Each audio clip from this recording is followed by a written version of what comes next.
So we know that Yaakov Avinu is described in last week's parsha as an ish tam yoshev olam, as a very straightforward person who's sitting in the Beis Medrash. Yaakov Avinu was in Kolol for 14 years in the Beis Medrash of Shem Ve'ever.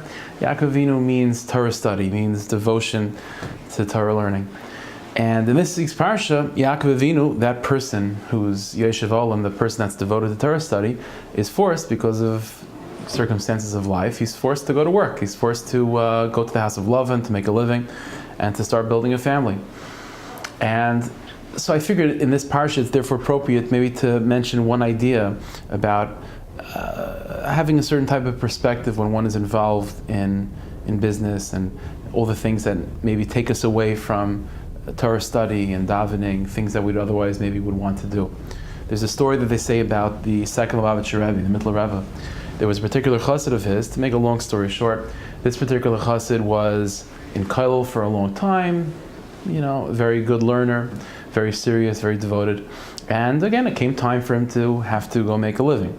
So he was going back and forth what type of parnasa he should be involved in. Certainly he wanted to do something that would give him the opportunity to learn for a while during the day. And so he was thinking maybe to become a Rav, maybe to be a Rebbe in a class, different, within the world of Chinuch and so on. He wasn't sure what to do exactly. So he figured he'll go to the Rebbe. So he travels to the Lubavitcher Rebbe and has an audience with the Rebbe. And he presents his question whether he should become a Rav or a Rebbe because he needs to go out to make a living. And the Rebbe said to him, the second Lubavitcher Rebbe said to him, you should open a store. You should open a store. That was like from left field. He wasn't expecting that. That wasn't one of the options.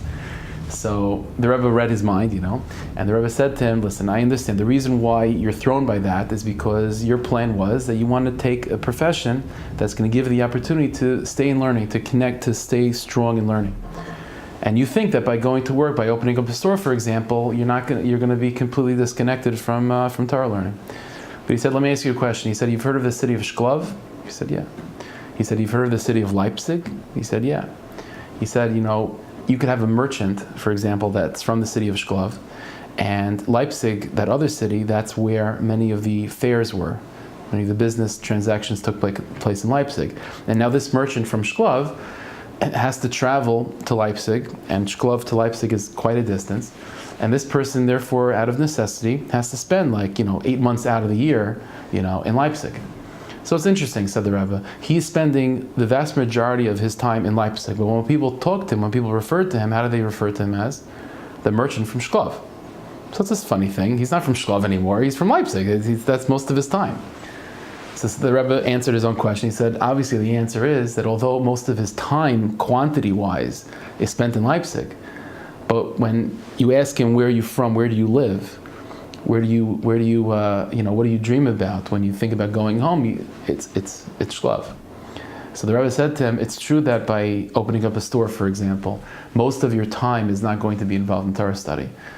But if, when you look yourself in the mirror, you define yourself as someone who's still connected to Torah, if that part of the day, maybe it's 15 minutes, but that part of the day that you were involved in Torah study, that's the most precious part of your day, then you're always the merchant from Shklov, despite the fact that most of your time is in Leipzig. You're always the merchant from Shklov. And that's a good advice for each and every one of us. No matter where we go, no matter what we do in life, and even if we're most of the time in Leipzig, but if the most significant part of our day is with our family and with the Rebbeinu Shalom by davening and learning, then that defines who we are.